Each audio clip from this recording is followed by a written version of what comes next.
তাফসীর মাহফিল CHP।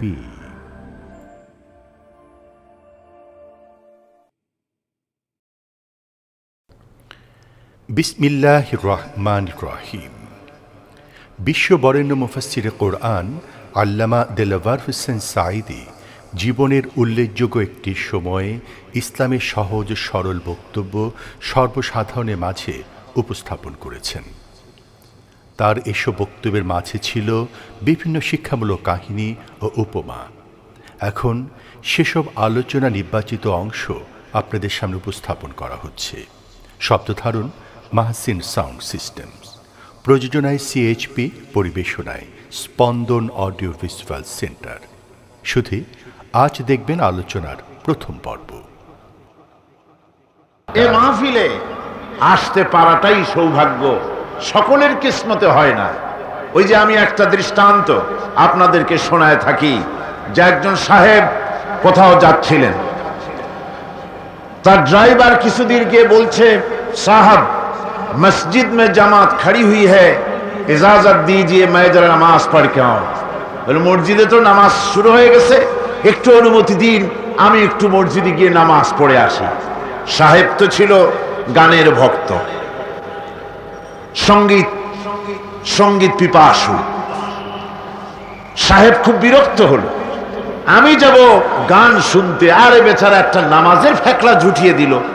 সে তখন তাচ্ছিল্য ভরে বলল, আরে যা যা, যারা জলদি সে আনা, যাবি ঠিক কিন্তু তাড়াতাড়ি আসবি।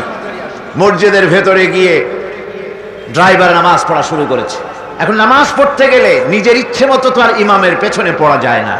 ইমাম সাহেব যেমন পড়বেন, রুকুতে যত দেরি করবেন, সেজদায় যত দেরি করবেন, তেলাওয়াতে যত দেরি করবেন, আপনার প্লেন আর ট্রেন কখন ছাড়বে এটা তো ইমাম সাহেবের জানার কথা নয়।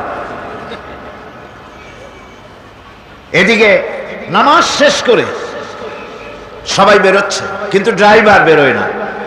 সাহেব খুব বিরক্ত হলো, সবাই আসে, আমার ড্রাইভার আসে না কেন? সে তখন মসজিদের বাইরে দাঁড়িয়ে জানালার ফাঁক দিয়ে তাকিয়ে দেখছে মুয়াজ্জিন সেই ড্রাইভার হাতের করে কি যেন গুনতেছে। মনে মনে ভাবলো, বেটা নামাজও পড়ে, পাকা চোর।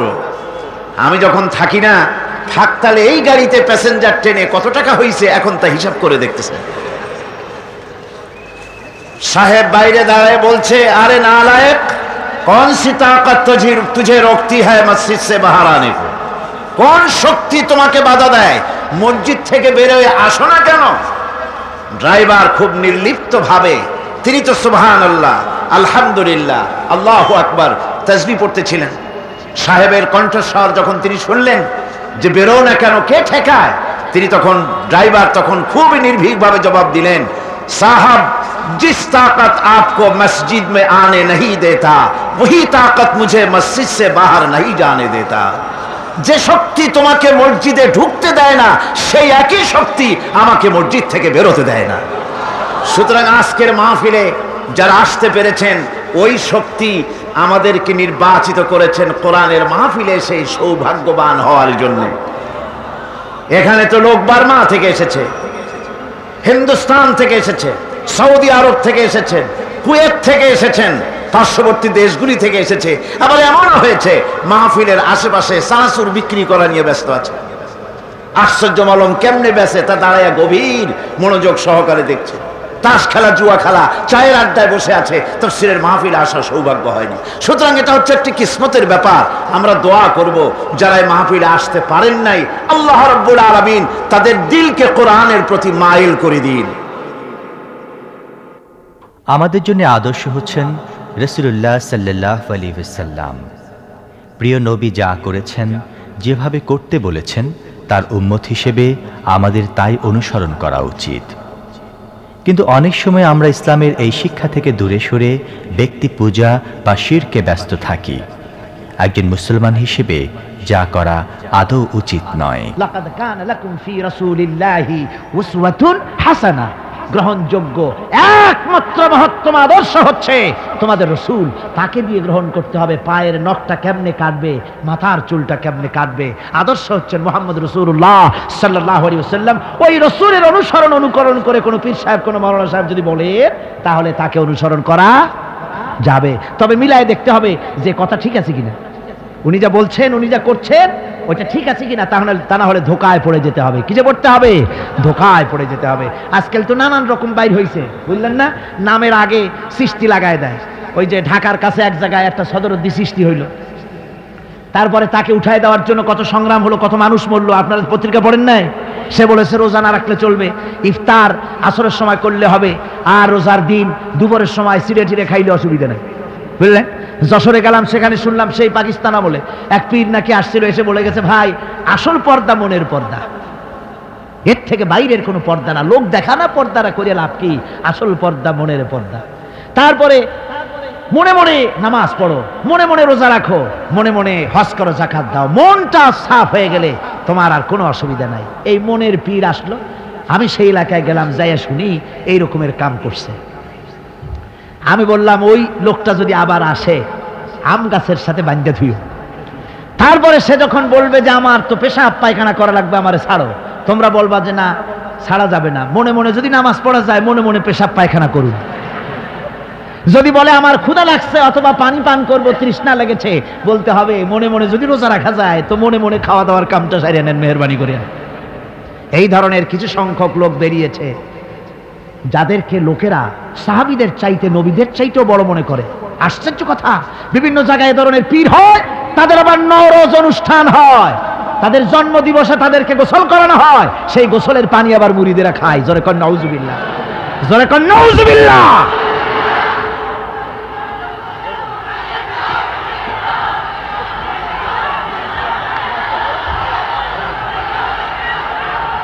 আমার ভাইয়েরা,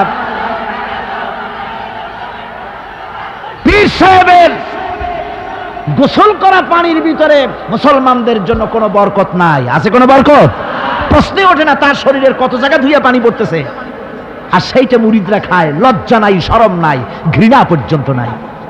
খুলনার এক এলাকা আছে এক পীর সাহেব, তার মুরিদরা তার পায়ের বুড়ো আঙ্গুল চষে, চুষতে চুষতে প্রায় ঘা বানায় ফেলেছে। তা আমি মুরিদদের জিজ্ঞেস করলাম যে তোমরা এরকম পা আঙ্গুল চষো কেন? কয় যে হুজুরের মারেফত পায়ের আঙ্গুল দিয়ে পেটের মধ্যে ঢুকবে, সেই জন্য। কি ধরনের খোরাফাত, কি বিদআত! রাসূল পাক সাল্লাল্লাহু আলাইহি ওয়াসাল্লাম যা করেন নাই, সাহাবায়ে কেরাম যা করেন নাই, সেগুলি চালু হয়ে গেছে সমাজে। এর থেকে বাঁচতে হবে, আপনাকে মনে রাখতে হবে, কলিজার মধ্যে ঈমান রাখতে হবে। কোন পীর সাহেব, কোন মাওলানা সাহেব ফু দিয়া আমার ভাগ্য ভালো বানায় দেবে অথবা আমাকে ভাগ্য নষ্ট করে দিবে, আমি আল্লাহর কসম তো বিশ্বাস করি না। আমার ভাগ্য,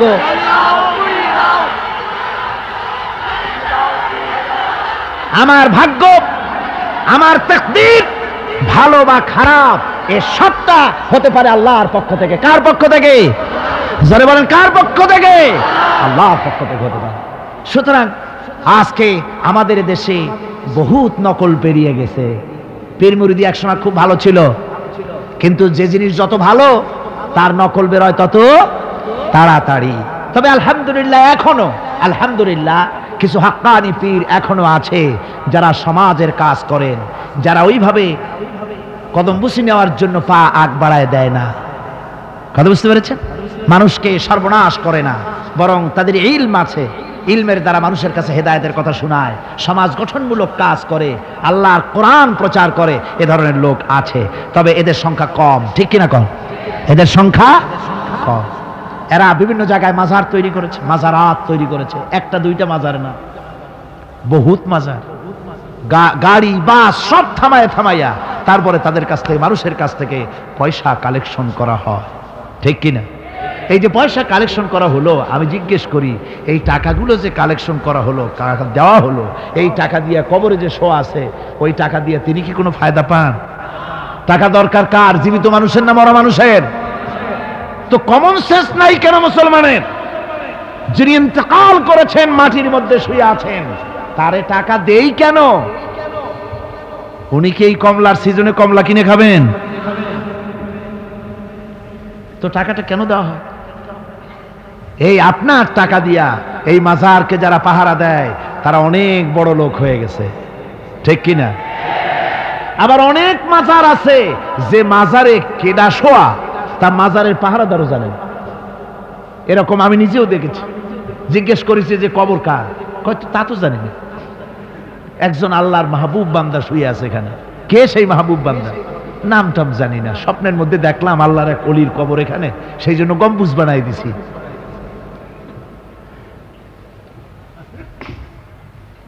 একটা রিসালার মধ্যে দেখেছি, একটা রিসালার মধ্যে লেখা হয়েছে যে একজন পীর সাহেবের এক মুরিদ ছিল। তো পীর সাহেবের বাড়িতে এক মাজার আছে, সেই মাজারকে কেন্দ্র করে প্রতি বছর ওরস হয়। মুরিদ সে গরিব মানুষ, ব্যবসা বাণিজ্য করে খায়। তারপরে সে তার একটা গাধা ছিল, সেই গাধার উপরে সওয়ার হয়ে বাজার ঘাট করতো, মালপত্র আনা নেওয়া করে ওই দিয়ে তার জীবিকা নির্বাহ হতো। একদিন তার গাধাটা মারা গেল। সেই রিসালার মধ্যে লেখা হয়েছে যে লোকটা তখন গাধা মরেছে, এর আর কিচ্ছু নাই, জমি জমাও নাই, খাবে কি করে, খুব দুঃখ পেল মনে। আর এই গাধা যদি মরে কুলে পড়ে থাকে তাহলে দুর্গন্ধ হবে। সেই জন্য রাস্তার পাশে ঝুপড়ি, তার একটা বাড়ি, ওই বাড়ির পাশেই রাস্তা, রাস্তার পাশেই একটা কবর খুঁড়িয়া তার মধ্যে গাধারে শোয়াই দিয়া দাফন টাফন করিয়া কবরের পাশে বসে আর দুশ্চিন্তা করতেছে যে আমি এরপরে বাঁচবো কি করে, খাবো কি, ঘুমায়, মানে চোখ বুঝে বুঝে কাঁদতেছে। এমন সময় ওইটা ছিল বাজারে যাওয়ার রাস্তা, লোকজন বাজারের দিকে যাচ্ছে। যাওয়ার সময় চিন্তা করলো যে এখানে তো কোনোদিন মাজার দেখিনি, এখানে একটা লোক কাঁদতেছে মাজারের কাছে বসে, না জানি কোনো অলি আল্লাহর কবর হবে বোধহয়। এরপরে লোকেরা বাজার থেকে ফেরার সময় দেখে যে হ্যাঁ ওই সেই লোকটা এখনো কাঁদতেছে। তখন যার কাছে যা ছিল, কেউ 2টা পান ফিরে গেল, কেউ একটা বেগুন, কেউ 2টা চিংড়ি মাছ, কেউ 2টা টাকা, কেউ একটু মরিচ, এইভাবে তরি তরকারি চাউল যার কাছে যা ছিল কিছু কিছু দিয়ে গেছে। কিছুক্ষণ পর সন্ধ্যার দিকে লোকটা মনে করলো আর কতক্ষণ কান্দি, এখন বাড়ি যাই। চোখ খুলে দেখে চতুর্দিকে খাদ্য খাবার, তরি তরকারি, পয়সা করি। কই যে মাশাআল্লাহ, শুনছিলাম হাতি বাঁচতেও লাখ টাকা, মরলেও লাখ টাকা, সে কথা যে গাধার ব্যাপারে খাটে তা তো জানি না। এই গাধা মরিও তো আমার বাঁচায় গেছে। এখন ওই কবরের উপরে, গাধার কবরের উপরে চাদর টাদর চড়ায় টড়ায় দিয়া ওইখানে জুজ্জাত করে বসছে। বছর খানিক চলে গেল, লোকেরা পয়সা করি দেওয়া শুরু করলো। এরপরে সেখানে সে ইট পাটকেল জোগাড় করলো, একটা বিল্ডিং তৈরি করলো, সামনে সাইনবোর্ড লাগাই দিল হযরত গেদা শাহ রহমাতুল্লাহ আলাইহির মাজার। মানুষ প্রতি বছর ওরসে এখানে জমা হচ্ছে, টাকার অভাব নাই। এখন এই লোক যার মুরিদ, সেই পীর সাহেবের কাছে অন্যরা এসে কয় হুজুর আপনার মাজারের আর বরকত কি, আপনার মুরিদের মাজারের কাছে মানুষ ভরা, টাকার অভাব নাই। পীর সাহেব কৌতূহল হলো যে ও আবার একটা মাজার পাইল কই। তারপরে একদিন ওই মুরিদকে ডেকে বললো বাবা সত্যি কথাটা আমারে কও, এই মাজার কার? মুরিদ কয় যে হুজুর আপনি আমার ওস্তাদ, আপনার কাছেই সব শিখছি, কিন্তু এই কথা কাউকে বলবেন না। বলল না, বল না কি হয়েছে, মাজারটা কার? বললো যে হুজুর যে গাধাটা নিয়ে ব্যবসা করতাম ওই গাধাটা মরে গেল, তারে কবরে দিয়ে টিয়া এরপরে পরে এই ঘটনা হয়েছে। পীর সাহেব কয় আমি আরো চিন্তা করছিলাম যে না জানি কোনো সত্যি কোনো পীর সাহেবের মাজার, অসুবিধা হয় নাই, তোমার ওখানে যেটার কবর ওইটার মায়ের কবর হলো আমার বাড়িতে। মানে ওই বাচ্চা গাধাটা পীর সাহেব দিয়েছিল তারে। আমার ভাইরা আপনারা আশ্চর্য হবেন, বাংলাদেশে এরকম বহুত মাজার আছে, সে মাজারের কোনো ঠিকানা নাই, কার মাজার তারও কোনো খোঁজ খবর নাই। মানুষকে শোষণ করে টাকা পয়সা লুণ্ঠন করা হতেছে। মাজার একটা হলে তার উপরে চাদর দেওয়া লাগবে, আগরবাতি দিতে হবে, মোমবাতি দিতে হবে, গোলাপ পানি ছিটাতে হবে। কোথায় পেয়েছেন? কোন হাদিসে পেয়েছেন? মাজারে যদি চাদর দিতে হতো, রাসূল পাক সাল্লাল্লাহু আলাইহি ওয়াসাল্লামের কবরের উপরে লোকেরা সুতার চাদর দিত না, নিজের কলিজা বাইর করে কলিজা দিয়ে চাদর বিছায় দিত হুজুরের মাজারের উপরে। জান্নাতুল বাকিতে গিয়ে দেখুন, জান্নাতুল বাকিতে আছে শহাদায়ে উহুদ আছে, সেখানে সাহাবায়ে কেরাম আছে, আজওয়াজে মুতাহহারাত আছে, বানাতে রাসূল, ইবনে রাসূল, আহলে বাইত সেখানে শুয়ে আছেন। হযরত ওসমান রাদিয়াল্লাহু তাআলা আনহুর মতো লোক সেখানে ঘুমিয়ে আছেন। রাইসুল মুফাসসিরিন হযরত ইবনে মাসউদ রাদিয়াল্লাহু তাআলা আনহু সেখানে ঘুমিয়ে আছেন। হযরত ইবনে আব্বাসের উনি ওখানে, ওনার কবর হচ্ছে গিয়ে তায়েফে। এ ধরনের ইতিহাসের মধ্যে এসছে জান্নাতুল বাকির মধ্যে কমসে কম 10,000 সাহাবায়ে কেরামদের মাজার আছে। সুবহানাল্লাহ। যায় দেখেন তো জান্নাতুল বাকিতে একটা চাদর আছে নাকি? যারা হজ করতে গেছেন কোন চাদর দেখেছেন? আগরবাতি আছে, মোমবাতি আছে, গোলাপ পানি আছে। সুতরাং এই বিদআত থেকে বাঁচতে হবে মুসলমানদেরকে। মুসলমানদের সাথে সম্পর্ক মসজিদে, মুসলমানদের সাথে সম্পর্ক কিসের? অবশ্যই মাজারের সাথে সম্পর্ক নয়। মাজারের সাথে সম্পর্ক শুধু এতটুকু, আল্লাহর ওলিদের মাজারকে ঘেরাও দিয়ে সুন্দর করে রাখুন, যাতে করে অপবিত্র না হয়। লোকেরা কেউ যদি আসে জিয়ারত করার সুযোগ পায়, শিরক বিদআত থেকে মুক্ত হয়ে এতটুকুন করা যেতে পারে, কিন্তু বিশাল আকারের গম্বুজ করে লাইট জ্বালাতে হবে, আগরবাতি মোমবাতি দিতে হবে, এটা সম্পূর্ণ বিদআত। এক শ্রেণীর লোকেরা এগুলি করে ব্যবসা করতেছে। সেই জন্য বলছি যে আমাদের ইত্তেবা করতে হবে রাসূলের। কার ইত্তেবা করতে হবে? যারা রাসূল করেন নাই, যা সাহাবায়ে কেরাম করেন নাই, তা আমরা করতে পারি। আল্লাহর হুকুমে সবকিছু হয়।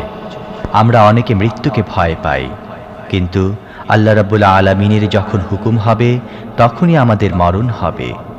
আর একথা সত্য, সবাইকে একদিন মরতেই হবে। এই জন্যে আমাদের আল্লাহর পথে চলাই উত্তম। ওয়ামা হুম বিদাররিনা বিহি মিন আহাদিন ইল্লা বিইذনিল্লাহ। আল্লাহর বিনা হুকুমে আমার এক গাছা পশম কেউ বাঁকা করতে পারবে না। এটাই মুমিনের ঈমান হওয়া উচিত। শুধু তাই নয়, মুমিনের কলিজার ভিতরে এ ধরনের সাহস থাকবে, বিশ্বাস থাকবে। ওয়ামা কানা লিনাফসিন আন তামুতা ইল্লা বিইذনিল্লাহি কিতাবাম মুআজ্জালা। কোন প্রাণী তার নির্ধারিত সময়ের আগে কেউ তাকে মারতে পারবে না। আল্লাহ পাক যে সময় নির্ধারণ করেছেন, ওই নির্ধারিত সময়ের আগে কারো মৌত হবে না। নির্ধারিত সময়ের আগে কারো মৌত হবে না। কোরআনে কারীমে ভিন্ন জায়গায় আল্লাহ বলেন, কুল লাউ কুনতুম ফি বুয়ুতিকুম লাবারাযাল্লাযীনা কুতিবা আলাইহিমুল কাতলু ইলা মাদাজিহিম। আল্লাহ পাক বলেন, নবী বলুন, ভাগ্যে যদি নিহত হওয়া থাকে, ভাগ্যে যদি নিহত হওয়া থাকে, সে যদি তার নিজের বিছানায়ও থাকে, ওই বিছানা থেকে তাকে বেরিয়ে যেতে হবে, মৃত্যুর জায়গায় তাকে পৌঁছে যেতে হবে। কেউ রক্ষা করতে পারবে না। মৌত যখন আসবে অবশ্যই মৃত্যুর কাছে তাকে যেতেই হবে। আমার বন্ধু, মনে পড়ছে সেই দার্শনিকের কথা। একজন দার্শনিক নৌকায় চড়ে যাচ্ছে কোথাও, তো নৌকায় চড়ে যাচ্ছে, দার্শনিক একা, মাঝি নৌকা বাঁধছে। দার্শনিক মানুষ তো, মাথার মধ্যে দর্শন গিজগিজ গিজগিজ করছে, কথা বলার লোক পায় না। এখন মাঝির সাথেই কথা বলার সিদ্ধান্ত নিল। শেষ পর্যন্ত বলল, রে মাঝি, কত বছর নৌকা চালাও? তা তো বহুত বছর, জীবনটাই কাটাই দিলাম। তা ভূগোল চেনো? ভূগোল কখনো দেখেছো? কই যে না, ভূগোল আমি দেখবো কোথাতে, আমি হলাম গরিব মানুষ, এগুলি ধনীদের কাম, তারা হয়তো খায় টায়, আমি ভূগোল দেখিও নাই, খাইও নাই। বলে আশ্চর্য কথা, ভূগোল মানুষে খায় নাকি? জীবনটা তো সারা নেই, নষ্ট করে ফেলাইছে। মাঝি দাঁতগুলো বাইর করে দিয়ে বলতেছে, স্যার হইতেও পারে। কিছুক্ষণ পর দার্শনিক বলছে, এই বেটা, দর্শন বোঝো? স্যার খামোখাই শরম দিচ্ছেন, এ সমস্ত বড় লোকের খাবার, ওগুলি আমার সামনে বলে লাভটা কি? আমরা গরিব মানুষ, এগুলি আমরা কোনোদিন দেখিও নাই, খাইও নাই। দার্শনিক বলছে, বেটা বেওকুফ, দর্শন মানুষে বুঝি খায়? তোর জীবন আটা নাই মিশা। মাঝি কয়, হইতেও পারে। এবার দার্শনিক বলছে, এই বেটা, কিছুই তো জানো না, খালি দাঁত বাইর করো, ইতিহাস চেনো? মাঝি বলছেন, স্যার এইবার একটা কথা বলছেন যেটার সাথে কিছুটার মিল আছে, আমি খাইছি। সেটা হচ্ছে, বাপ গরিব ছিলেন, কিন্তু মাঝে মধ্যে শীতের মৌসুমে পাতিহাঁস জবাই করে আমরা খাইতাম, আর বিবাহের সময় শ্বশুর বাড়ির রাজহাঁস জবাই করে খাওয়াইছিল, কিন্তু ইতিহাস তো খাই নাই, ওইটা কোথায় পাওয়া যায়? দার্শনিক বলছে, বেকুব বেটা, ইতিহাস আর পাতিহাঁস বুঝি এক? তোর জীবন তো 12 আনাই মিশা। মাঝি কয়, হইতেও পারে। কিছুক্ষণ পর উত্তর দিকে কালো মেঘ উঠেছে, আকাশ থমথমে ভাব, নদীর ভিতরে তুফান সৃষ্টি হয়েছে। মাঝি বলছে, স্যার সাঁতার জানেন? কয় যে না মাঝি, সাঁতার তো জানি না। মাঝি কয়, স্যার ভূগোল, দর্শন, ইতিহাস 3 সাবজেক্টে আমার জীবন 12 আনা মিশা, এখন তো দেখি এক সাবজেক্টে 16 আনাই মিশা আপনার। আমার তো চারেনা আছে, 12 না ফেল চারেনা তো আছে, ওই চারেনা দিয়ে আমি সাতরাইয়া কেনারায় উঠে যাব, আর ইতিহাস দর্শন পাতিহাস খাইয়া ডুবে মরমিয়া।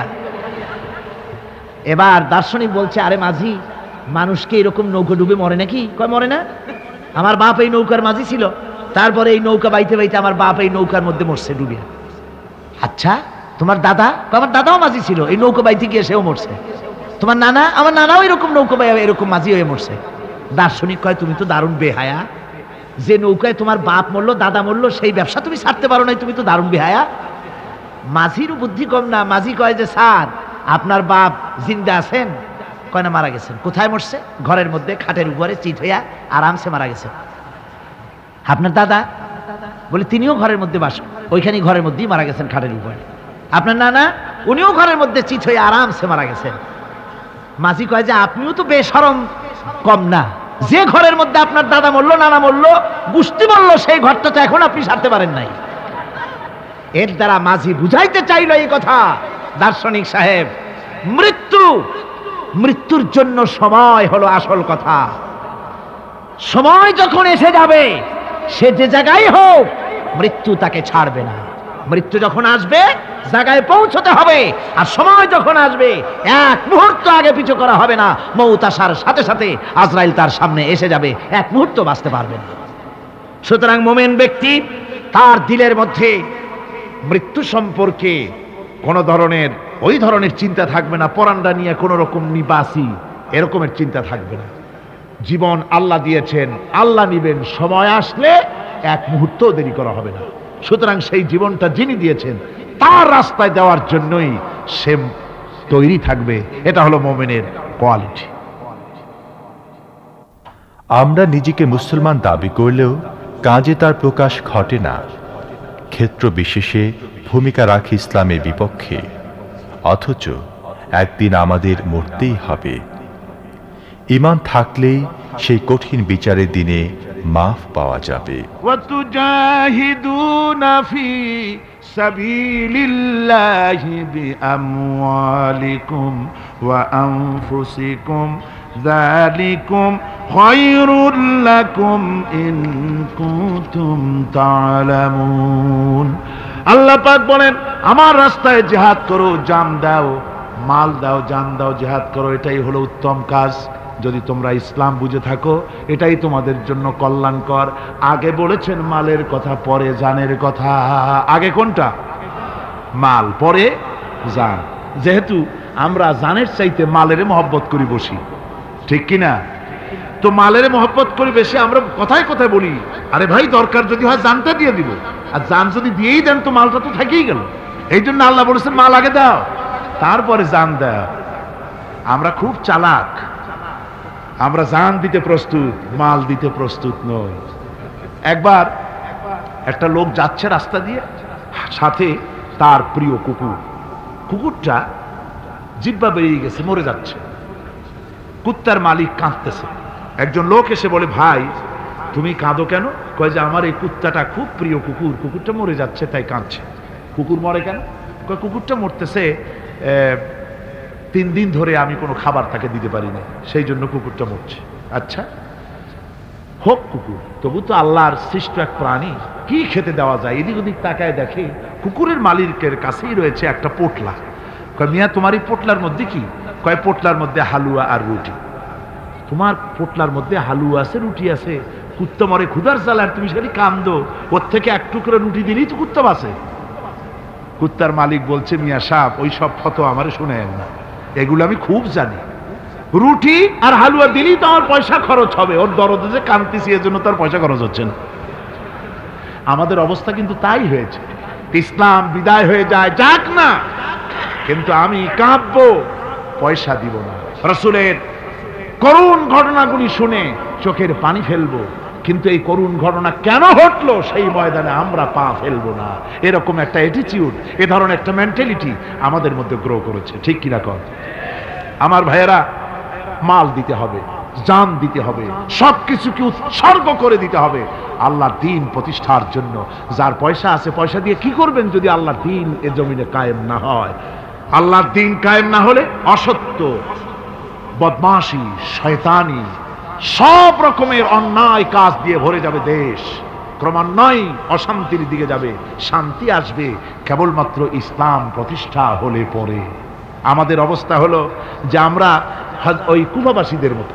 কাদের মতো? কুফাবাসীদের মতো। কুফাবাসীরা হযরত ইমাম হোসেনের জন্য দারুণ ভাবে কেঁদেছে, ঠিক কিনা? কুফাবাসীরা ইমাম হোসেনকে দাওয়াত দিছিল কারা? কুফাবাসীরা। অনেকগুলি চিঠি তারা লিখছে।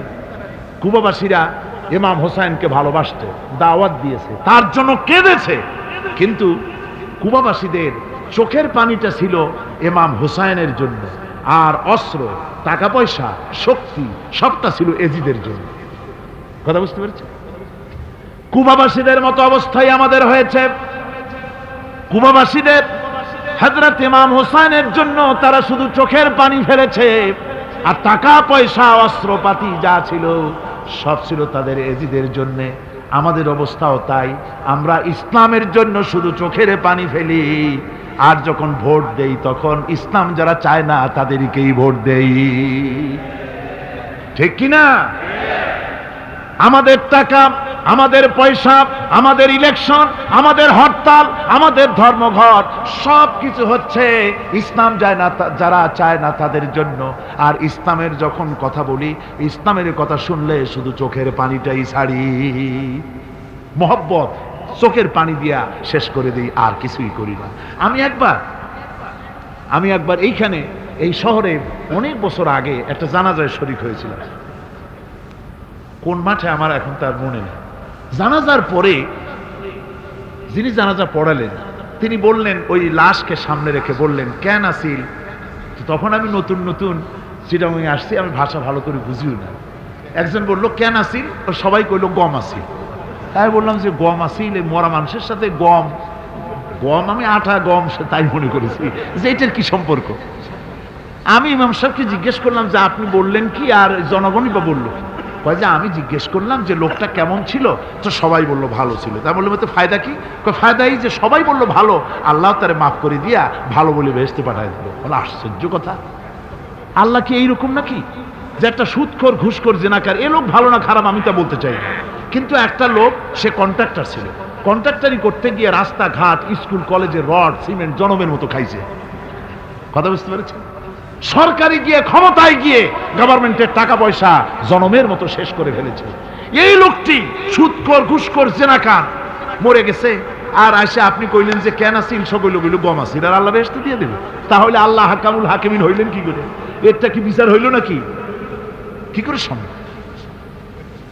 আমার বন্ধুগণ, আমরা যখন মরে যাই, মরার পরে আমাদেরকে কবরের মধ্যে রাখা হয়। কবরের ভিতরে রেখে আমাদেরকে বলা হয়, যারা কবরে রাখে তারা বলে, মৃত্যু ব্যক্তিকে কবরে রাখার সময় বলে, বিসমিল্লাহি আলা মিল্লাতি রাসূলিল্লাহ, আল্লাহর নামে রসুলের দলে উঠাই দিয়ে গেলাম। আল্লাহর নামে কার দলে উঠাইলো? রসুলের দলে। চিন্তা করেন ভাইরা, আল্লাহর নামে রসুলের দলে উঠাইলেন কারে? কারে উঠালেন?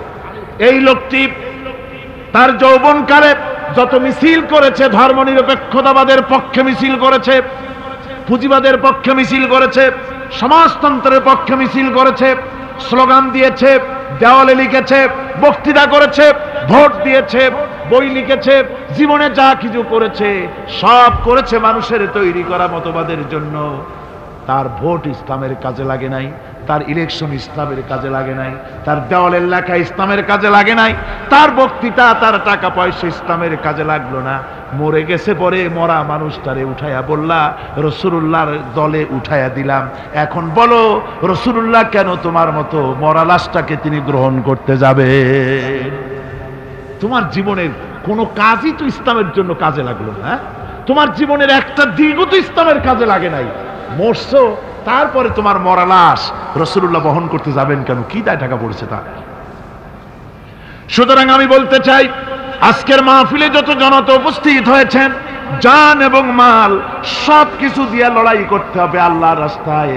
আমার ভোট, আমার ইলেকশন, আমার স্লোগান, আমার বক্তৃতা, আমার টাকা করি খরচ সব কিছু হবে আল্লাহর জন্য।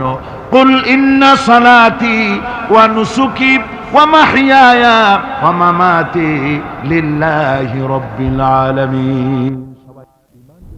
আমাদের ঈমান যদি বদ্ধমূল হয় তাহলে আমরা দুনিয়ায় মর্যাদা পাব। দুনিয়ায় সাময়িক সুবিধার কথা চিন্তা করে ইসলামের সঠিক রাস্তা থেকে বিচ্যুত হওয়া আমাদের কারোরই উচিত নয়। মুমিন ব্যক্তির আত্মমর্যাদা এভাবে বেড়ে যায় ইমানের কারণে। ইমানের কারণে তার আত্মমর্যাদাটা এত বেড়ে যায় যে সে হক কথা বলতে গিয়া রিজেকের চিন্তা করে না, চাকরির চিন্তা করে না। হক কথাটা যদি বলি আমি সরকারি চাকরি করি, হক কথা বললে পরে চাকরি থাকবে না। ইমামতি করি, হক কথা বললে পরে চাকরি থাকবে না। এই জাতীয় হীনমন্যতা তার মনের ভিতরে জায়গা পাবে না, যেহেতু কোরআন তার শিখাইছে। কিসের ভয়? রিস্কের চিন্তা করো। রিস্কের চিন্তা করার কোনো দরকার নাই। কোরআন তোমাকে বলে দিয়েছে ঈমান এনেছো তুমি যার উপরে, ইন্নাল্লাহা হুয়ার রাজ্জাকু যুল কুওয়াতিল মাতিন। নিশ্চিতভাবে আল্লাহই হচ্ছেন মহান রিজেক দাতা। নিরঙ্কুশভাবে রিজেকের চাবিকাঠি তারই হাতে। তা আমার রিজেক যদি আল্লাহর হাতে হয়, এটা যদি বিশ্বাস করি, তাহলে মেম্বারের উপরে দাঁড়িয়ে হক কথাটা বলতে ভয় পাই কেন? চাকরি করি, হক কথাটা বলতে পারি না কেন? সরকারের কাছে আমার রিজেক নয়, সেক্রেটারির কাছে, মুতাওয়াল্লির কাছে আমার রিজেক নয়। আমার খাদ্য কার কাছে? আমার রিজেক কার কাছে? এটা হলো সবচেয়ে বড় ভয়। ইমানের দাবি করে ঠিক, ওয়াজ নসিহত করেও ঠিক, মানুষকে উপদেশ দেয়ও ঠিক, কিন্তু মনের মধ্যে ভয় একটু থেকেই যায়। যদি চাকরিটা যায় তাহলে বিবি বাল বাচ্চা নিয়ে বাঁচবো কেমনে, এটা থাকে মনের ভিতরে এক চিন্তা। একজন টিচার তার ছাত্রদেরকে শিখাইছিলেন যে বিসমিল্লাহর এত ফজিলত, নদীর উপর থেকে বিসমিল্লাহ বলে হাঁটে গেলে তাও হাঁটে যাওয়া যায়, খেওয়ার নৌকা ছাড়াই পানির উপর হাঁটে যাওয়া যায়। একটা ছেলে, একটা ছাত্র এই কথাটা এমন বিশ্বাস করলো, নদীর পাড়ি দিয়ে, তার বাড়ি ছিল নদীর ওপার, প্রতিদিন খেওয়া পার হইয়া মাদ্রাসায় আসতো। বিশ্বাস সে করছে পুরাটাই, আর বিসমিল্লাহ বলে পাও দিয়ে হাঁটিয়া চলে গেল পার হয়ে। এটা কোনো কোরআন নয়, হাদিস নয়, শোনা কথা। তারপরে একদিন তার মা তাকে বলেছে তোমার হুজুরকে একটু দাওয়াত দাও আমাদের বাড়িতে। হুজুরের দাওয়াত দিছে, মিলাদের দাওয়াত শুনে হুজুর তো খুব খুশি। তারপরে ছাত্রের সঙ্গে রওনা হয়েছে। নদীর ঘাটে এসে দেখে যে নৌকা নাই। আরে বাবা নৌকা নাই, পার হবো কেমনে? কয় হুজুর কোন কি, নৌকার দরকারটা কি? আপনি না বলছেন বিসমিল্লাহ বলে হেঁটে যাওয়া যায়। আমি তো ওইটা শোনার পর আমি প্রত্যেক দিন তো এই কাম করি আসি, নৌকা টুকু লাগে না। আসেন না আমার সাথে। ছেলে বিসমিল্লাহ বলে হাঁটা আরম্ভ করছে পানির উপর দিয়ে। ওস্তাদ চিন্তা করতেছে আমি তো শুধু ওয়াজি করছি, আমল তো করি নাই, কি না কি হয় আল্লাহই জানে। পাজামা হাঁটু পর্যন্ত টাইনিয়া তারপরে বিসমিল্লাহ কয়ে পা দিছে, আর এক ছোটে চুগনি খাইয়া ভিতরে চলে গেছে। সুতরাং মুখ দিয়া বললে হবে না, বিশ্বাস করতে হবে, ইয়াকিন রাখতে হবে রিজকের মালিক আল্লাহ। হক কথা কাউকে ছেড়ে দেব না, এটা বলবোই, তাতে আমার চাকরি থাকুক আর চাকরি যাক। এর নাম হলো আত্মমর্যাদা। এর নাম কি? আত্মমর্যাদা। নইলে আপনি মসজিদের ইমাম, আর দুর্ভাগ্যজনক সত্য মসজিদের ইমামগুলি অধিকাংশ ক্ষেত্রে এমন সব সেক্রেটারি মুতাওয়াল্লি হয় যারা ইসলামী আদর্শকে বিশ্বাসী করেন। কথাটা ঠিক কিনা? ধর্মনিরপেক্ষতাবাদী, কিন্তু মসজিদের সেক্রেটারি, মাদ্রাসার সেক্রেটারি, ঈদগাহের সেক্রেটারি। কারণ মুসল্লিরা ভাবে ওনার পয়সা বেশি, ওনারই নেতা বানানো উচিত। অথচ কোরআন নিষেধ করেছে এমন কোন লোক মসজিদের মুতাওয়াল্লি সেক্রেটারি হতে পারে না যে ব্যক্তি আল্লাহর পথে পরিচালিত নয়, যে আল্লাহকে মানুষের চাইতে বেশি ভয় না করে, যে ব্যক্তির ভিতরে দ্বীন নাই, ঈমান নাই, ইসলামী আদর্শ নাই, শুধু পয়সার বিনিময় সেক্রেটারি মেম্বার মুতাওয়াল্লি হয়ে বসে আছে, আর ইমাম ভয়ের স্বরে কথা বলে না। আছেন এমন? আচ্ছা, হক কথা। মাদ্রাসা, মসজিদ, ওয়াজ মাহফিল, চাকরির জায়গা, কোর্টে, কাছারিতে, আদালতে, সর্বত্র মুমিন ব্যক্তি বলতে পারবে তখন যখন ঈমান বিল্লাহ পোক্ত হবে। আল্লাহর প্রতি ঈমানটা যখন পোক্ত হবে তখন সে বুঝবে এ চাকরি আমার পায়ের গোলাম। এখানে যদি আমার চাকরি না থাকে অন্য জায়গা থেকে রিস্কের ব্যবস্থা আল্লাহ পাক আমাকে করে দিবেন। মানুষ অনেক কিছুকে ভয় করলেও সবচেয়ে বেশি ভয় করে মৃত্যুকে। অথচ ঈমানদাররা জানে মৃত্যু তার হবে, এ থেকে পালাবার কোনো পথ নাই। মানুষের সবচাইতে ভয়টা কি কন্ত বলতে পারেন? সবচাইতে বড় ভয় কিসের? মৌতের। অবশ্য কেউ কেউ বড় ভয় বউকেও মনে করে যে বউ হলো সবচাইতে বড় ভয়ের জিনিস। স্ত্রীকে অনেকে মৌতের চাইতেও ভয় মনে করে। একবার নাকি একজন দেশের বাদশাহ তিনি বলছিলেন মন্ত্রীকে যে আমার দেশের লোকেরা সবচাইতে কারে বেশি ভয় করে? মন্ত্রী বলছে দেশের লোকেরা সবচাইতে বউকে বেশি ভয় করে। বলি এটা একটা কথা হলো নাকি? প্রমাণ করতে যদি না পারো তাহলে তোমার চাকরি শেষ।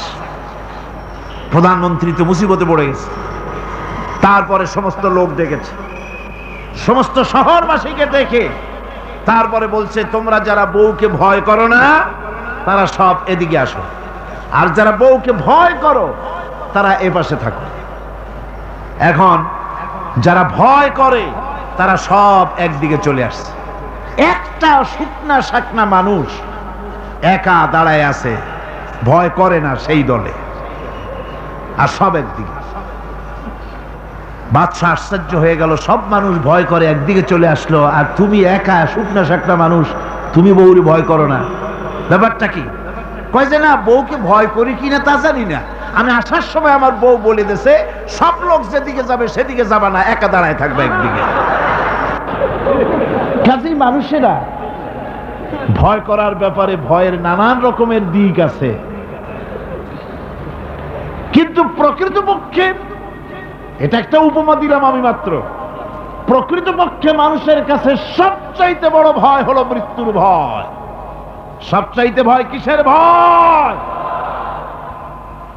মানুষের ভিতরে যখন ঈমান বিল্লাহ এসে যায়, আল্লাহর প্রতি যখন সে পরিপূর্ণরূপে ঈমান যখন আনে, তখন তার ভিতরে এই চিন্তা আসে মৃত্যু তো আমার হবে, মৃত্যু থেকে পালাবার উপায় নাই।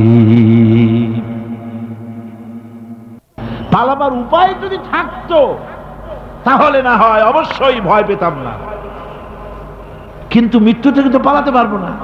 তখন কাপুরুষ হবো কেন? তখন তো বীর পুরুষের মতো জীবন দিতে হবে। কিসের মতো দিতে হবে জীবন? আল্লাহ রাব্বুল আলামিন কোরআনে কারীমের মধ্যে বলে রেখেছেন, ঈমানদার লোক আল্লাহরে যে বিশ্বাস করে তার বড় উপকার হলো মওতকে পরোয়া করে না। মওতকে পরোয়া করে না বলে তার পক্ষে সমস্ত কাজ সহজ হয়ে যায়। কোরআন বলতেছে, কুল ইন্নাল মাউতাল্লাযী তাফিরুনা মিনহু ফাইন্নাহু মুলাকীকুম। মরণ তোমার, মরণ থেকে পালাও তুমি, মরণ তোমায় লইবে ঘিরি। মরণ থেকে পালাও তুমি, মরণ তোমায় লইবে ঘিরি। যদিও সুদূর আকাশ পানে লুকাও সেথায় লাগিয়ে সিঁড়ি। হে মহারোগের চিকিৎসক নাই, নাই সে ঔষধ জগতে। খুঁজিয়া কাতর হইলে কি হবে, পারিবে না তারে ফিরাতে। এ মৃত্যু আসবেই। মৃত্যুর হাত থেকে বাঁচবার কোন উপায় যখন নাই, তখন সেই মওত কাপুরুষের মওত কেন হবে? ঈমান এই উপকার করে মানুষকে, বুকটারে বড় বানায় দেয়। মানুষ শুকনা হতে পারে কিন্তু কলজেটা বিরাট হয় তার।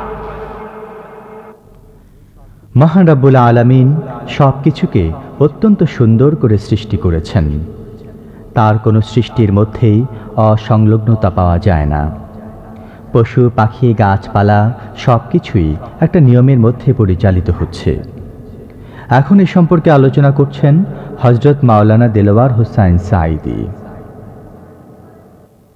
সমুদ্রের ভিতরে নাবিকেরা যখন চলে, জাহাজ চালাবার সময় দিনের বেলায় সূর্য দেখে দিক নির্ণয় করে, আবার রাতের বেলায় যেন পথ না হারায় সেজন্য আকাশে তারকা রয়েছে, তারকা দেখে দেখে তারা পথ চালায়, পথ নির্ণয় করে নেয়। তাদের কম্পিউটার রয়েছে, রাডার রয়েছে। এরপরে এই পাখিগুলিকে কোনো রাডার নাই, কে তারে পথ দেখালো, কে তাকে বুঝাই দিল। এত মাস ওড়ার পরে, এতদিন ওড়ার পরে এই রাস্তায়, এই অ্যাঙ্গেলে, এই পথে গেলে পরে সিলেটের সুনামগঞ্জের হাওড় পাবি। এই পাখিগুলিকে কে নেভিগেট করে বাংলাদেশে পৌঁছায় দিল? তিনি কে? জোরে বলেন, তিনি কে? আল্লাহ সুবহানাহু ওয়া তাআলা। আল্লাহরে তালাশ করে পায় না। এসব চিন্তা করলে মানুষের মাথা হেট হয়ে যাবে, মানুষ মাথা নত করে দেবে। এই জন্য বড় বড় বিজ্ঞানী যারা, তারা নাস্তিক হয় না, নাস্তিক হয় ছাগল পাগল। লেখাপড়া কম, 2.5 খান বিজ্ঞানের বই, 3 খান ইংরেজির বই, এইগুলো পড়িয়া বাড়ি চলে আসে, কয় যে সব বুঝছি। বলে বাবা কি বুঝেছ? কয় বুঝেছি এই, দেয়ার ইজ নো গড, স্রষ্টা বলতে কেউ নাই, রাম ছাগল। আল্লাহরে চিনলে, আল্লাহরই যদি না চিনলে তাহলে কিছুই চেনা হলো না। আল্লাহ পাক বলছেন, এ ধরনের অসংখ্য দৃষ্টান্ত পৃথিবীতে আমি রেখে দিয়েছি। আল্লাযী খালাকা সাবআ সামাওয়াতিন তিবাকা মা তারা ফি খালকির রাহমানি মিন তাফাউত। আল্লাহ রাব্বুল আলামিন বলেন, আকাশের দিকে তাকায় দেখো, জমিনের দিকে তাকায় দেখো, এই আকাশটাকে কি সুন্দর থরে থরে করে আমি সাজাইছি। ক্ষমাশীল তিনি, সপ্ত আকাশ রচিলেন থরে থরে, কোন ত্রুটি হেরিবে না তার পূর্ণ সৃজন পরে। চাও তুমি তার সৃষ্টি পানে, দেখো কিছু ভুল চোখ, ফিরাও তোমার নয়নখানি, ফিরাও তোমার মুখ। আল্লাহ পাক বলছেন, আকাশের দিকে তাকাও, জমিনের দিকে তাকাও, বারবার তাকাও, দেখো আমার সৃষ্টি নৈপুণ্যতার ভেতরে কোনো ভুল আছে নাকি, তাকায় দেখো তো। কে বলতেছেন? আল্লাহ পাক। তাকায় দেখো, নিজের শরীরটার দিকে তাকাও, কি সুন্দর করে বানাইছি। এখন তুমি বলো যে এর থেকে আরো সুন্দর কি হইলে হইতো? চোখ দুটো যেখানে আছে, এই চোখ যদি চলে যেত বগলের তলে, ভালো হইতো? কি কর? যেখানে যাইতেন দেখার জন্য হ্যান্ডস আপ করা লাগবে, চোখ তো বগলের তলে। নাক আছে মুখের কাছে, মুখের মধ্যে খানা দেওয়ার সাথে সাথে নাক বলবে খাইস না, এটা 5 দিনের পচা ইলিশ, খাইলে পেটে অসুখ করবে।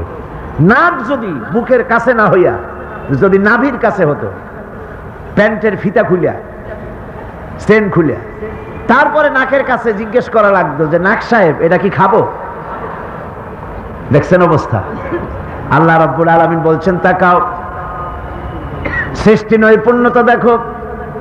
আল্লাহর নবী বলেন, কেউ যদি আল্লাহর সৃষ্টি নৈপুণ্যতা সম্পর্কে 1 ঘন্টা চিন্তা করে, গবেষণা করে, রব্বুল আলামিন তার আমলনামায় 60 বছরের নফল ইবাদতের সওয়াব লিখে দেন।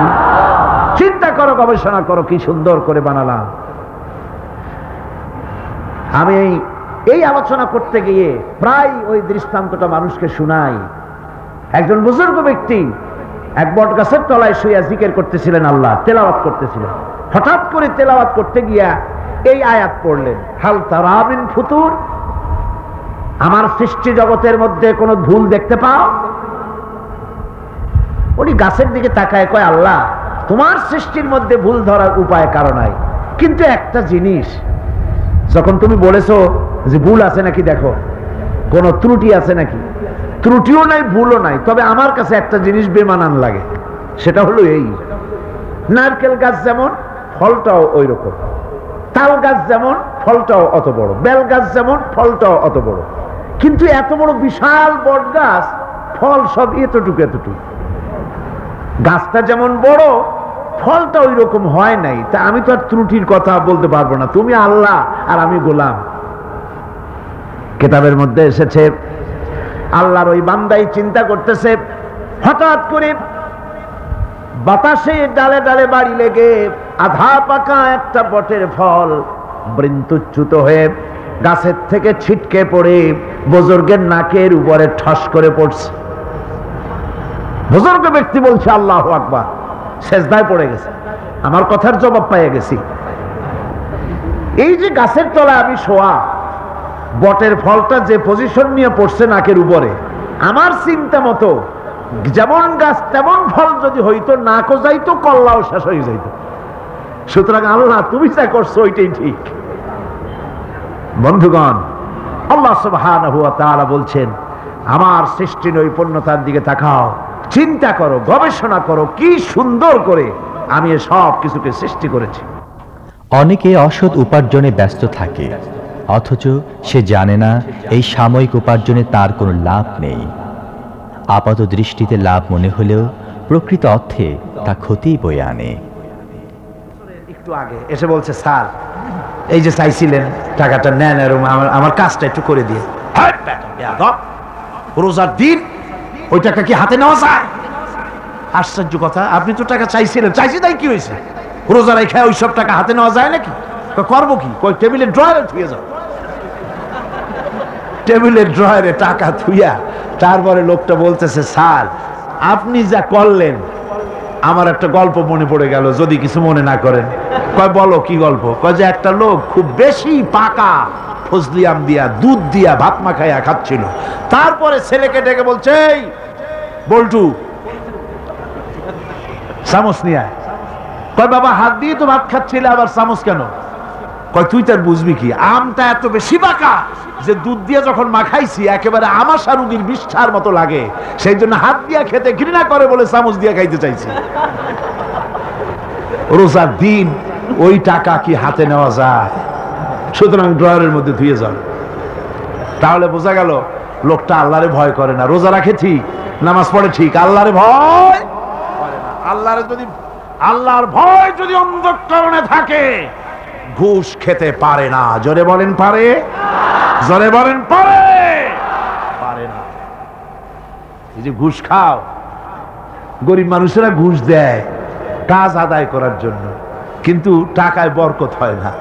বেতন পায় ৫,০০০ টাকা, কিন্তু বাড়িতে রঙিন টেলিভিশন, ডিশ অ্যান্টিনা, ঠেলা কত, পোলাও কোরমার অভাব নাই, বড় বড় পাঙ্গাস হুজুরের বাড়ি হাজির, তারপরে খাসির চর্বি জব্বের খাওয়া খায়। বেতন ৫,০০০, মাসে ইনকাম করে লাখখানেক টাকা, কিন্তু বরকত নাই। কিরকম বরকত নাই? ঘরে আসছে, সারাদিন খাটাখাটনি করে এসে দেখে মেয়ে একটা গড়াগড়ি করতেছে। কি হয়েছে তোর? আমার পেটে ব্যথা। আর একটা দাঁড়ায় রয়েছে, তোর হয়েছে কি? আমার জেনে ধরছে। বউ মাথা ধরে বসে আছে, তোমার কি? আমার মাথা যায় ছিড়িয়া বেদনার চোটে। ছেলে একটা দাঁড়ায় লাফায়, তোর কি হয়েছে? কয় আমি মরবো। এখন ওজারে টাকা দাও, বৌদ্ধরে টাকা দাও, মৌলবীরে টাকা দাও, তারে পয়সা দাও, ওজা আনো, বৌদ্ধ আনো, ডাক্তার আনো, আনতে আনতে কামাই করছিল ১ লাখ, খরচ হয়ে গেল ১.৫ লাখ। হারামে বরকত নাই। হারামে বরকত আছে? বরকত নাই। দেখেন না, কুত্তার বাচ্চা হয় কয়টা বছরে? হ্যাঁ, শ্রীরঙের কুত্তা নাই? কয়টা হয় বাচ্চা বছরে? ৭টা ৮টা। অর্থ আর কোনো জন্ম নিয়ন্ত্রণের বালাই নাই, জন্মের হওয়া হয়। এই যে কুত্তা এত হওয়া হইল, সব কুত্তা যদি বাঁচত, আপনারা রাস্তায় হাঁটতে পারতেন? হাঁটতে পারতেন? কুত্তার জ্বালায় হাঁটতে পারতেন না, যেহেতু ওটা হারাম। জন্মের হওয়া হইল, অত কোনো বরকত নেই। আর গরু হলো হালাল। গাবি বাছুর দেয় কয়টা? কয়টা? মাত্র 1টা বছরে। আর তারপরে মুসলমানেরা কুয়াতুল মুসলিমিন, জন্মের খাওয়া খায় এই গরু। এরপরেও গরুর অভাব আছে, যেহেতু ওটা হালাল, এতে বরকত হয়।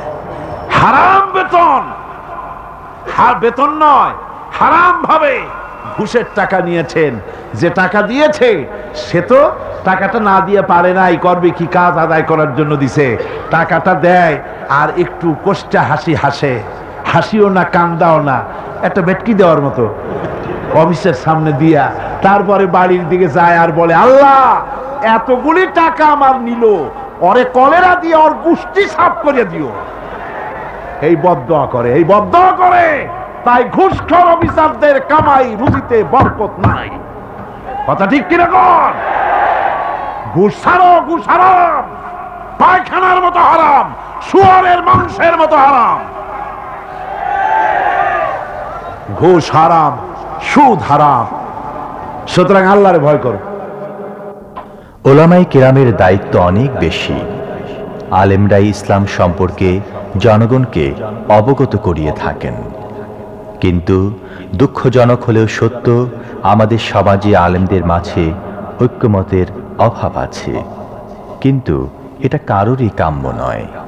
ওলামা হাজারাত, আপনারা হচ্ছেন দ্বীনের আমানত আপনাদের কাছে। আলহামদুলিল্লাহ, এই মাহফিলে আমি যদি হাত উঁচু করতে বলি, কয়েক হাজার আলেম ওস্তাদ এখানে আছে। এমনকি মাহফিলের ভিতরে মঞ্চে জায়গা দেওয়া তো সম্ভব না। আমারে যারা পড়াইতে পারে, আমি যাদের জুতা বহন করার যোগ্যতা রাখি না, এরকম বড় বড় আলেম এই মাহফিলের মধ্যে বসা আছে। কোন সুবহানাল্লাহ, জোরে কোন আলহামদুলিল্লাহ। আমি ওলামাদের খেদমতে আরজ করব, আসুন আমরা এক হই, ন্যাক হই, ঐক্যবদ্ধ ভাবে গোটা জাতিকে সহি রাহনুমাই দেওয়ার তৌফিক আল্লাহ যেন আমাদের দেন। জোরে কোন আমিন। ওলামাদের মধ্যে গালাগালি দেওয়া, ফতোয়াবাজি করা, এগুলি বন্ধ করে দিতে হবে। এগুলো আগের থেকে অনেক কমছে, ঠিক কিনা? কোন কমছে কিনা? আলহামদুলিল্লাহ, অনেক কমেছে। আগে তো খালি কইতো কাফের, ও কাফের, সে কাফের, ওর যে কাফের মনে না করে সেও কাফের। ওই কাফের মরলে পরে কবরে যে ঘাস হয়, সেই ঘাস যে গরুতে খায় সে গরুও কাফের। আবার সিলেটে আছে দললিন আর জল্লিন নিয়ে ঝগড়া। হায় রে কপাল, এমন ঝগড়া দললিন আর জল্লিন। কোন কিয়ামতে কি আল্লাহ জিজ্ঞেস করবে যে তুমি দললিন না জল্লিন? কোন জিজ্ঞেস করবে নাকি? একজন পীর সাহেব মার খাইলেন, জম্মের মার খাইলেন, উনি দললিনের পক্ষে, জল্লিন ওলারা পিটাইছে। তারপরে পীর মার খাইলে মুরিদদের অবস্থা কি হয় তা তো বোঝে। পরের দিন হাট বার ছিল, মারামারি লেগে গেল। এ বলে তুমি কি কয়? আমি দললিন। আমি তো দললিন। পিঠের উপরে দিল বসায়া। হাটবারের মার লোকেরা কয়, ভাই তুমি আমার ধামাটা ধরো, আমার কিলটা দিয়ে আসে। একটা শুকনা শাকনা ছেলে, সে বলতেছে, আল্লাহ আমি যেন কেউ, আমি গরিব মানুষ, শুকনা মানুষ, আমি যেন কোনো দলের সামনে পড়ি না, আমার একটু বাড়ি তুমি পুষাই দাও। এই বলিয়া মারামারি সারা বাজারে মায় দোকানের গলি দিয়ে আসতে বাইর হয়েছে যেন কেউ না দেখে। কিন্তু কপাল খারাপ, দুই দিক দিয়ে দুইজন আছে, দুই হাত ধরছে। একজনে বলে, এই বেটা কি বল, আমি কিন্তু দললিন, তুই কি? ওই হাত যে ধরছে সে কয়, আমি কিন্তু জল্লিন, সাবধান হয়ে কথা বলবি, তুই কি? যুবক ছেলে কয়, ভাই আল্লাহর কসম আমি মোটে নামাজই পড়ি না। তারা দললিন আর জল্লিন কি? সামান্য সামান্য জিনিস নিয়ে ফতোয়াবাজি করার, গালাগালি করার কোনো মানে হয় না। ওলামায়ে কেরামদেরকে আজ এগিয়ে আসতে হবে, নেতৃত্ব হাতে নিতে হবে। বাংলার জনগণ তাকিয়ে আছে ওলামাদের দিকে। কোন আলহামদুলিল্লাহ, জোরে কোন আলহামদুলিল্লাহ। আলেমদেরকে ঐক্যবদ্ধ হওয়ার তৌফিক আল্লাহ দান করুন। আল্লাহুম্মা আমিন। রব্বানা যালামনা আনফুসানা ওয়া ইন লাম তাগফির লানা ওয়া তারহামনা লানাকুনান্না মিনাল খাসিরিন। সবাই পড়েন আমার সাথে, রব্বানা যালামনা আনফুসানা ওয়া ইন লাম তাগফির লানা ওয়া তারহামনা লানাকুনান্না মিনাল খাসিরিন। হায় আল্লাহ তাআলা, লক্ষাধিক মুসলমান নরনারী 3 দিন ব্যাপী কোরআনে কারীমের তাফসীরের মাহফিলের শেষ দিনে এই গভীর রাত্রে বড় আশা নিয়ে, গুনার বোঝা মাথায় নিয়ে তোমার দরবারে হাত তুলেছি। রব্বুল আলামিন মেহেরবানি করে আমাদের দরুদ ও সালাম, আলোচনার সওয়াব জনাবে মুহাম্মদুর রাসূলুল্লাহ সাল্লাল্লাহু আলাইহি সাল্লামের রূহ মুবারকে পৌঁছায় দাও। আয় আল্লাহ তাআলা, तमाम पृथ्वीर माटिर नीचे যত মুমিন মুমিনাত, পীর আউলিয়া, সুফি বুজুর্গ, আলেম ওলামা, মুমিন মুমিনাত যারা শুয়ে আছে তাদের সকলের রুহের উপরে সওয়াব পৌঁছায় দাও। রব্বুল আলামিন, তোমার দরবারে বিনীতভাবে আরজ করি, আমরা যারা তোমার দরবারে হাত তুলেছি এর মধ্য থেকে আমাদের আব্বা জান আর আম্মা জান দুনিয়া থেকে যারা বিদায় হয়ে গেছে কবরগুলিকে জান্নাতের টুকরায় পরিণত করে দাও রব্বুল আলামিন। আমাদের বাপ জান আমাদের জন্য কত কষ্ট করেছেন, আমাদের মানুষ করার জন্য কত ত্যাগ স্বীকার করেছেন। দুনিয়া থেকে যখন বিদায় হয়ে গেলেন কিচ্ছু সাথে নেন নাই, খালি হাতে চলে গেছে, সব আমাদের জন্য রেখে গেছেন। আয় আল্লাহ, তোমার দরবারে দোয়া করি আমাদের বাপ জান যাদের মারা গিয়েছে কবরগুলিকে বেহেশত বানায়া দাও রব্বুল আলামিন। আমাদের জনম দুঃখিনী মা যার বিদায় হয়ে গেল, মা যে কি জিনিস যাদের বেঁচে আছে তারা বোঝে না, কিন্তু মা যখন চলে যায় তখন মানুষেরা বুঝতে পারে কি নিয়ামত হারাইছি। আয় আল্লাহ, আমাদের মধ্য থেকে মা যারা হারায় গেছে আল্লাহ কবরটাকে জান্নাতের টুকরা বানায়া দাও রব্বুল আলামিন। মায়েরে কত কষ্ট দিছি, কত জ্বালা যন্ত্রণা দিয়েছি, মা হাসি মুখে সহ্য করেছে।